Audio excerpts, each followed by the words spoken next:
Hello, everybody. This is Frosty back from Atlanta with Best of Kaisa in hand. I had a lot of fun at that tournament, and there's some of you that are interested in trying out this list for yourself over the next couple weeks. So I decided to make a quick video just chatting about my list, and hopefully I give you some insights. If there's any questions, feel free to drop them in the YouTube, the comments and whatnot, and we can have a thoughtful discussion and give you all of the insights that you're looking for. So without further ado, this is my version of a deck tech. We'll do it digitally.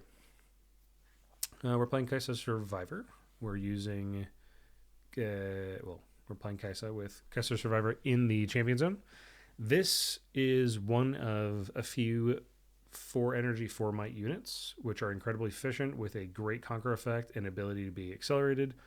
It is a guaranteed turn 2 play, which enables us to not need that many turn 2 plays in the main deck and enables a lot of opportunity in deck building. We're playing Voidgate on game 1 most games, Candlelit Sanctum going second, and Arena's Greatest going first.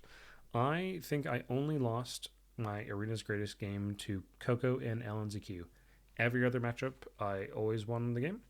It's a very good game for us because we're aggressive leaning tempo. And we want to put pressure on opponents always, especially when we're going first, and we already have that advantage. If we miss turn 2 play on Arena's Greatest, that feels kind of bad, but it is an excellent battlefield for us. It is a good counter to the Aspirant Climb champions. There was a lot of Dravens running it. Every Aurora runs it. Irelias were running it. And because they want to slow down the game, and we want to speed up the game, it's a great counter for that. And in games that we don't need to counter that, it's just good to have because with our turn 1 play when we score, we're already getting to even point parity and then can continue putting on pressure, and we love it into Irelia. Candlelit Sanctum game 2 enables us to filter for important cards in the matchup, especially for things like Aurora. We want to find Thermos. And being able to select which combat tricks or spells or whatever we need for the next couple turns is super impactful, especially if we can put a Stupefy on top and a card that we actually need on the bottom. It enables us to get both of those cards if we feel like we need both. Voidgate overperformed. We were concerned that it should be replaced by something like Zonmorans, but in reality, Voidgate was an excellent battlefield to have. Most games were using this game 1. The exceptions are Kaisa, Ezreal, Lux, and Victor. We don't want to see a double Voidgate game like I found against my opponent LNZQ in the top 8. Unfortunate reality, but we don't want to see double Voidgate because most of our units kind of die pretty easily to it. We don't want the Wages of Pain to kill Kaisa and Noxus Soulful and have an easy time enabling them to trade with Darius and Watcher, etc. So we are cautious to not enable double Voidgate games, generally because we are a little disadvantaged when that happens. Running 7 Fury, 5 Mind, if there is ever a case where we have 10 rooms and want to Time Warp, because if we are only missing 2, in any permutation, we will always have the exact runes in order to enable Time Warp. And we never want to miss out on Fury runes if we need a Falling Star or do anything. There's not that much of a concern about not having the correct colors of runes in this deck because of the legend ability. So we don't really have to think too hard about this. This is just we can kind of play everything if we do this. So not too much of a concern. You could actually go 6/6 if you feel like it, but I don't think it matters too much. The one reason I would consider not doing that is because of if you feel obligated to accelerate Kaisa on turn 2 going second for whatever reason, it's a lot harder, or you want to be concerned of not having a Fury Rune to do so. Getting into the units, let's start there first. So the obvious includes for most people in this type of a deck would be Plundering Poro and Watchful Sentry, because we want to get gold for playing Forerunner on curve and growing our rune bank, making it a bit easier to not deramp when we play spells that cost extra runes or extra power, or if we want to use multiple combat tricks in the same turn. So this is my favorite turn one play when going first, and often when going second, I would play this and then hold up a Hextech Ray. Sometimes I would just threaten it, especially if I did it turn or game one. Sometimes you threaten it, and often they'll just send in anyway, and they'll call your bluff, and it's fine. And then you stupefy walk over them. If my opponent missed their turn one play, I would often use Yordles instead, going second. But the general purpose, we want to get this out as early as possible. The gold, the sooner you use it, the more compounding that rune is, because it's a rune that wasn't recycled and is perpetuated throughout the rest of the game. And Watchful Sentry's draw will always cantrip. It'll always be there. Watchful Sentry, because it draws, it's always good. And we don't have to be as concerned setting it in to die. If I have Watchful Sentry and I can send it to get a point, 9 times out of 10, I'm probably doing it, especially early in the game. If it gets me to even point parity, I really don't mind using it. If it puts me on 5 or 3, I probably just hold on to it. But especially on Arena's Greatest, we just send it in. We don't care what happens. If Draven walks over it and we both draw, and I have something in base to walk over that in the following turn, that's kind of the things that I'm thinking about when I'm using Watchful Sentry in a sacrificial way. It's like, what am I going to do after my opponent walks over it with a cheap unit? Am I hoping that he plays another unit in base to continue development, and then I Falling Star, and then Falling Star the unit that's there, and stupefy their Kaisa to kill it in base, and then develop my base, go to 3/4 on the following turn? Like, these are the things that I'm generally thinking of. The final 2-drop is Forecaster, and Forecaster has heavy synergy with Forerunner and enables us to have vision, so we can filter our deck, because we're running 8 2-drops, and we kind of don't want to see Poros in the late game because their effectiveness falls off pretty heavily. If we see Poro on a vision, then we just saved us drawing a potentially dead card and enabled us to draw something we might be more interested in having. And we get the vision hits off of Forerunner and the mechs that come from them. So Forecaster overperformed. It helped me dig for thermal beams. There was one occasion where I played Forecaster, saw a thermal beam on the top of my deck, used Stupefy in my hand to draw it, and then played it to get rid of the Dazzling Aurora. So this worked super well. Huge fan of the card. There is certain cards you could consider replacing these with depending on your meta. And I think that this was just a consistency piece that I wanted for a very long event. Moving into the mid-range units, Noxus Hopeful is really a 2-drop. It is a card we hope to see in a couple different contexts. We want to play on turn 2 one of these plus the Noxus Hopeful to maximize the might that we're putting on the board, or we'll play Kaisa Survivor from the champion zone. The other place we want to see Noxus Hopeful is if we get a grouping of them and we can play multiple of them on the same turn to stack pretty heavily on a battlefield. You kind of never are sad that you drew a Noxus Hopeful unless you're already pretty flooded on units.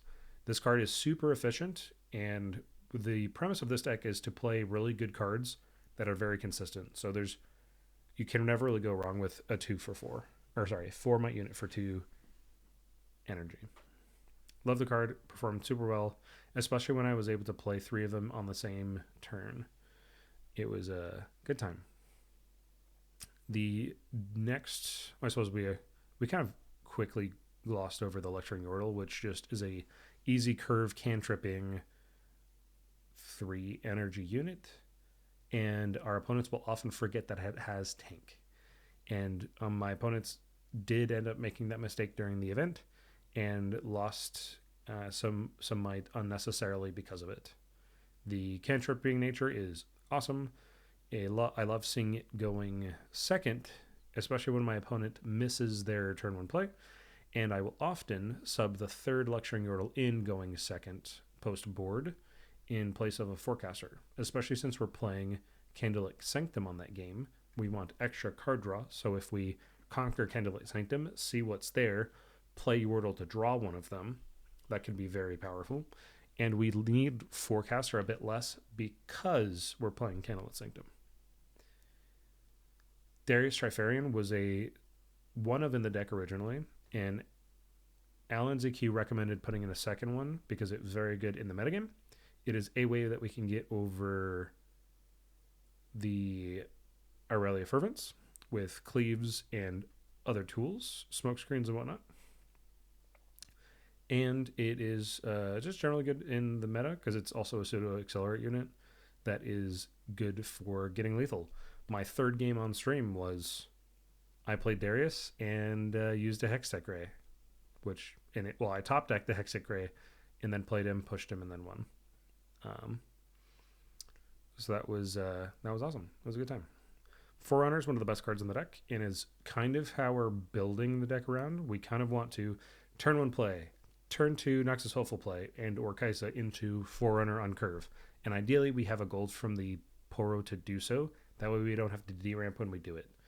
I will often deramp anyway. And a common play pattern is turn 1 play, turn 2 push, sacrifice it, doesn't matter because we want points for pressure. Put Might in the back line. On your third turn, push over and then drop a Forerunner.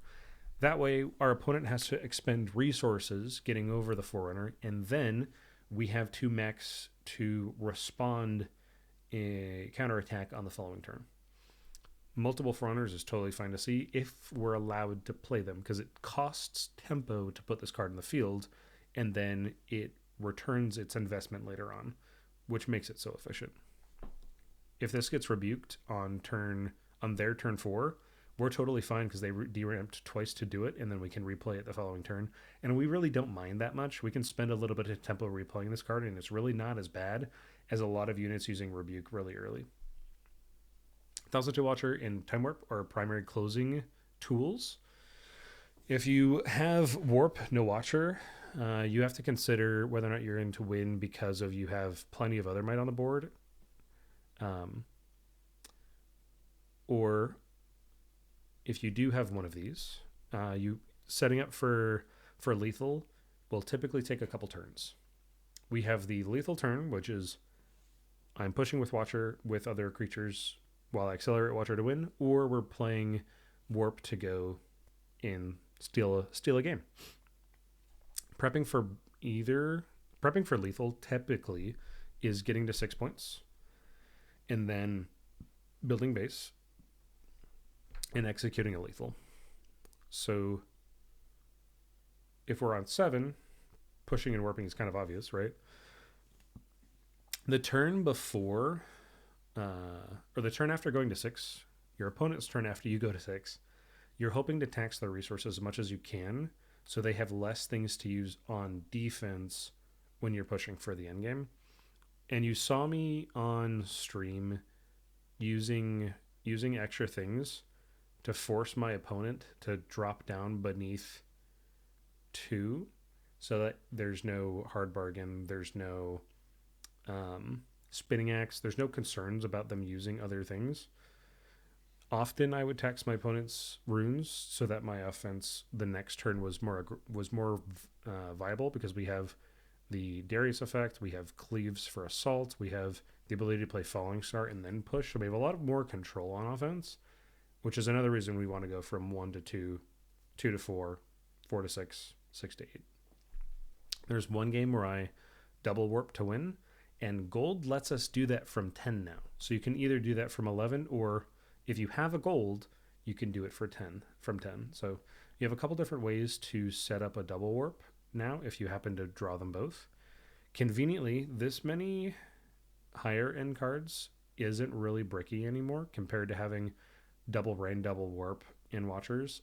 I think for a set one I was on 2 rains, a warp, and 2 Watchers, and I kind of like having 5 closers in a deck list like this.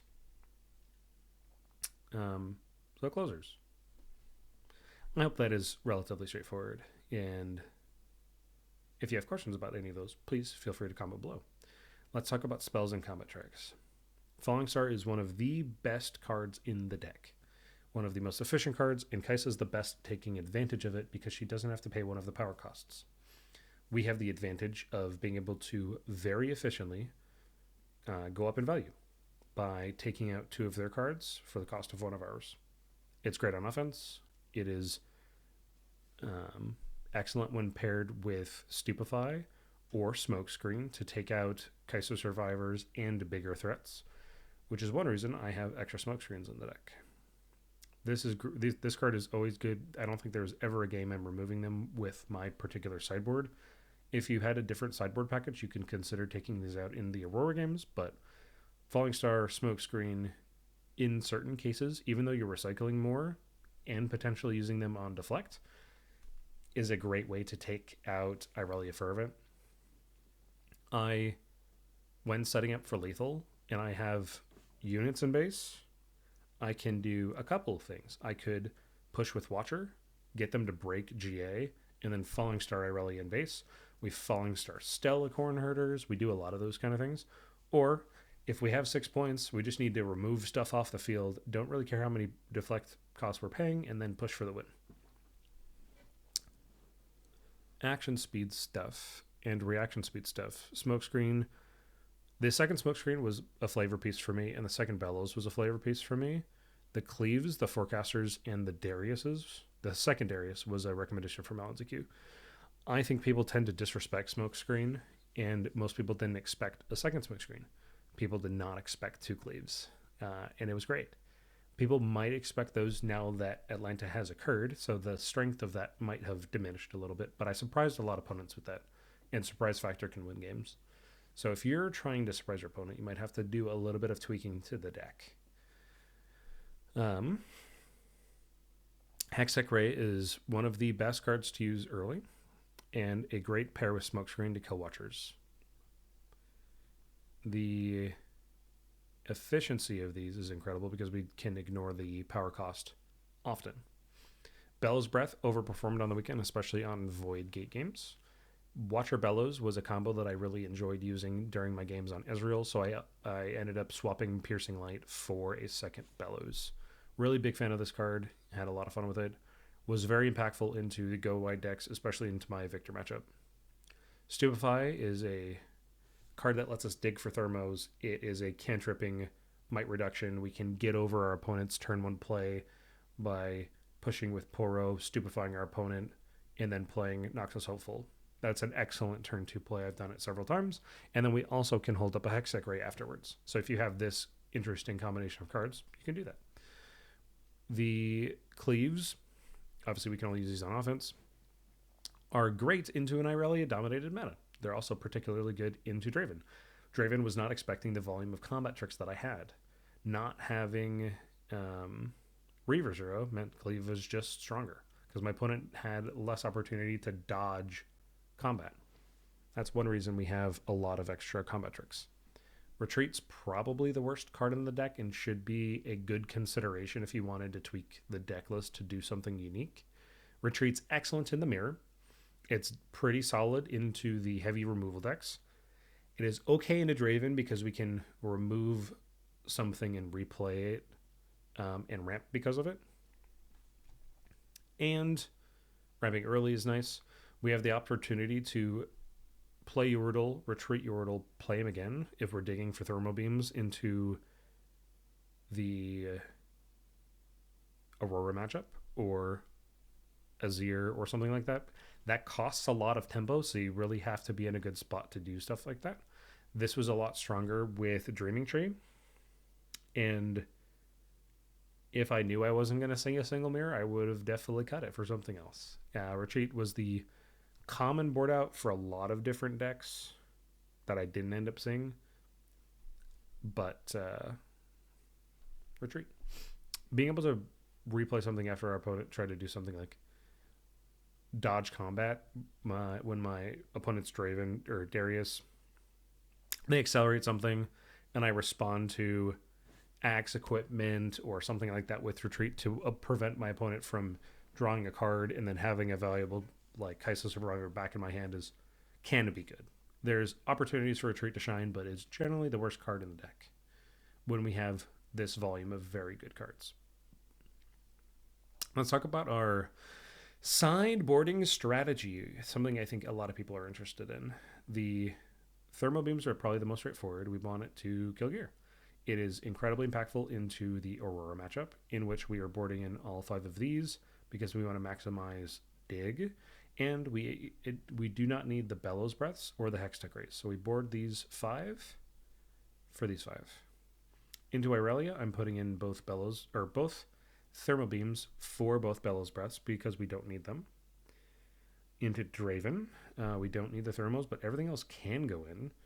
I was often just putting in the Yordle and the 2 singularities, and if my opponent was playing in a way that disrespects Rain, then I would put Rain in. And that's the kind of thought behind these, is when we play into Draven, like pre-ban, we want to shift to a more control style.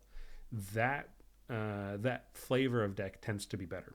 Same thing into the Mirror, same thing into a couple other decks. We were removing Forecasters for singularities often. We don't need as many 2-drops. Even on Arena's Greatest game, I was pretty lucky to not miss a 2-drop though on Arena's Greatest, even with singularities in and putting Forecasters out. You may consider experimenting with putting the Forecasters back in, or it's not a bad idea to just remove all Watchful Sentries. I like baiting my opponent's Raven with these and then bolting them.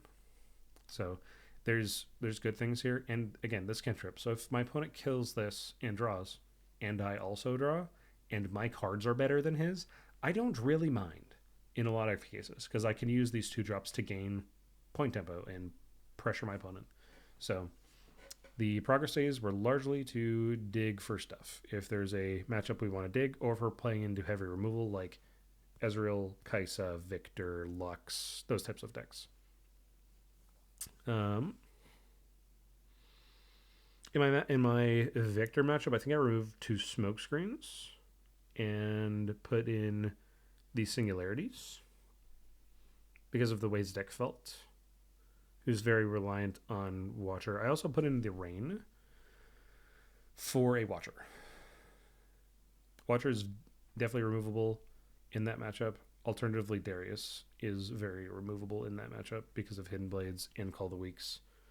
Darius is probably the worst card for matchups like Renata, Lux, Azir, yellow decks generally. We don't love seeing Darius in those. Didn't love it into Rek'Sai. And it's kind of like okay into the Mirror. Oh, it's okay. Love seeing Progress Day in the Mirror because it's a very grindy matchup, and there's a lot of Mirror matchups where we tend to go to top deck simulator. Whoever draws the best card wins. But if the card that you draw is Progress Day, you kind of just win the matchup. I am somewhat tempted, if I were to continue with this deck, swapping down to just one of these, because you can, even if you draw both of them, you can never play more than one. It's too much tempo loss to play both in the same game. Anyway. Into Rek'Sai, I'm taking out Smokes for Rain, Yordle. Sometimes that one's a hard one because you kind of don't have to board at all and you're kind of fine. Singularities are okay, and Rain is excellent in Rek'Sai, but you kind of have to like go by feel on that matchup to see how your opponent's playing. There's some matchups for this deck where it's very straightforward to sideboard, like put these in against Aurora and take these out against Aurora. And a lot of these you just have to go by feel because your opponent, you have to determine what your opponent is the most likely to disrespect, and know that you have some things that are great to pull out. Like you don't need smokes into most Victors or any Vanguard Armory deck, but you kind of always want Rain. What else do we have? Ezreal, I just put in 2 Progress Days because it's a pretty grindy matchup. And there's a case to put these in, but I kind of wanted to lean aggressively, so it's hard to find things to cut in the matchup. Smoke screens are cuttable. I was cutting the Rocket Barrage, but I kind of removed it from the deck. Into Annie, this is a good tip, actually. We removed Time Warps. Always remove Time Warps against Annie, and I think I was putting in the Singularities. In most matchups, we put this in going second for a forecaster. I don't know if I mentioned that yet or not. But we can always remove time warps into Annie because they always have 2 runes up on our turn, always. And they are probably net decking Prismat's list, which is putting in a 3rd hard bargain in. So we always want to cut this. This is not a good card into Fiora as well for similar reasons. We don't want them to repost it. It's a little feels bad if they do. It could be game ending if that happens. Ornn is pretty straightforward as well. Put in the thermos. We board the same way as if we're playing into Aurora. Like use progress days to dig for thermos, etc. If there's other matchups that you're curious about doing sideboard patterns for, just let me know in the comments below. We'll chat about them. Happy to. If there's certain play patterns you're curious about, or if something came up in certain games, let me know. And again, there were some elements of wanting to surprise my opponents, which is why I went to this list. And there's elements of this list are just better than most decks, so you can kind of just run it stock if you want. So hope you enjoyed. Hope this was helpful to some degree. If it was, and or if you'd like to see some more things from me in the future, please let me know in the comments, and I look forward to interacting with you guys in the future. Have a wonderful day, and good luck in your games. Peace.